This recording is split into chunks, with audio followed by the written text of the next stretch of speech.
Magandang araw. So, merong nag-message sa akin kahapon. Ang situation niya kasi, meron siya currently na battery cage chickens. Tapos, gusto daw niyang gayahin yung tulad ng setup namin na cage-free. To be honest, sa ngayon, based dun sa na-experience namin, mas maganda sa tingin namin na mag-battery cage kumpara kapag cage-free. Mas maraming cons kapag cage-free. Unang-una na doon yung hirap ng pag-manage ng chickens. Mas mahirap yung management ng chickens kumpara sa cage-free versus sa battery cage. Kasi pag battery cage, syempre nakakulong lang sila eh.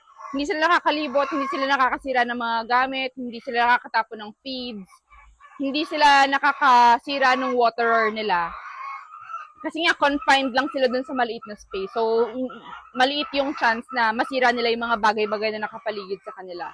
If in case siguro na maggawa pa kami ng another or mag-alaga pa kami ng another batch, malaki yung chance na mas mag-battery cage kami. At least for now ha, hindi namin sinasabing final.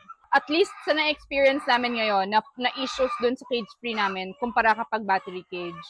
Ang main pro or benefit ng cage-free na meron kami, syempre healthier yung chickens kasi nga hindi sila confined into a small space. Nakakalibot sila, nakakapag-dust bath sila, nakakalakad sila ng maayos. At saka sabi nila, hindi ko alam for certain, sabi nila mas masarap daw yung itlog ng cage-free kumpara kapag naka-battery cage. Hindi ko alam kung paano ipoprove yun, pero yun lang naman yung sabi nila. So, kung dun sa nag-comment sa akin, sa nag-message sa akin kahapon, aralin mo muna, check mo na muna yung magiging pros and cons nung paglipat mo ng cage-free if in case.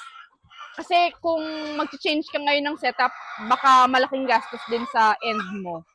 So, yun, research rin talaga bago mag-start nung cage-free. Pero kung sakali namang itutuloy mo yung cage-free, good luck. Sana matutunan mo yung ibang mga issues na meron kami, magawan mo ng paraan para mas maging maayos, especially yung water tsaka yung feeder. Tsaka, yun, aral lang talaga. So, sana nakatulong. At kung meron pa kayo additional na questions or comments, comment down below. Salamat!